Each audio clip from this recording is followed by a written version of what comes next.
Hello, ladies and gentlemen, boys and girls, dogs and cats, dragons of all ages. My name is Wolffury51, and I welcome you back to my countdown to episode 9. Today we will be talking about the new Thrawn series written by Timothy Zahn. We will begin with Star Wars Thrawn, which was published in 2017. The book acts as a prequel to Thrawn's appearance in Season 3 of Rebels. The book covers Thrawn's journey of entering the Empire and rising through the ranks to become one of the highest ranked officers in the Imperial Navy.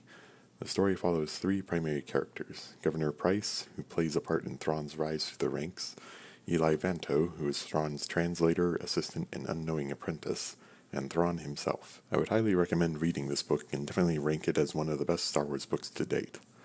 On a small side note, if for some reason you do not care to read novels that are several hundred pages in length, I would also recommend the 6-issue comic adaptation. While it lacks a lot of the finer details covered in the novel, it still does a good job of adapting the overall story.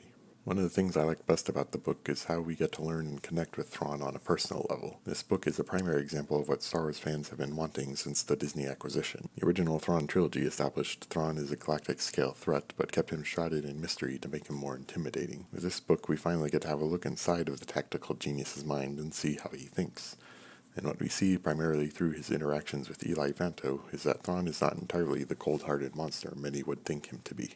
Thrawn, in many ways, is the ideal commanding officer. While he is willing to make sacrifices to complete his mission, he never risks the lives of those under his command unless necessary. He perhaps is guilty of forcing people down certain paths, but everything he does is so that they can achieve their fullest potential, even if they don't realize it. Another thing that just shows how great he is as a character is how well he can explain his actions.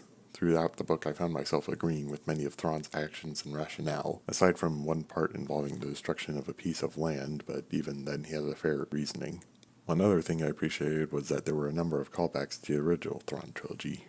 I even personally like to think of this book as a prequel of sorts to said trilogy, although there are a few details that sort of ruin that from a continuity standpoint. With the first Thrawn book covered, it's time to move on to its sequel, Thrawn Alliances, also written by Timothy Zahn and published in 2018. The book takes place between seasons 3 and 4 of Rebels and tells the story of Thrawn being sent on a mission with Darth Vader to investigate a planet near the unknown regions. Throughout the book, there are multiple flashbacks to that same planet during the Clone Wars, where Thrawn and Anakin Skywalker team up to search for separatists who have taken Padme Amidala. I really enjoyed this book, and I have a feeling Zahn really enjoyed having two of the franchise's most iconic characters interact with each other. The flashbacks are also used to great effect and make the book worth multiple readings, as several details in the flashbacks bring a whole new context to some things seen in the present. It's also interesting to see Thrawn acting under the Chiss ascendancy rather than just the Empire.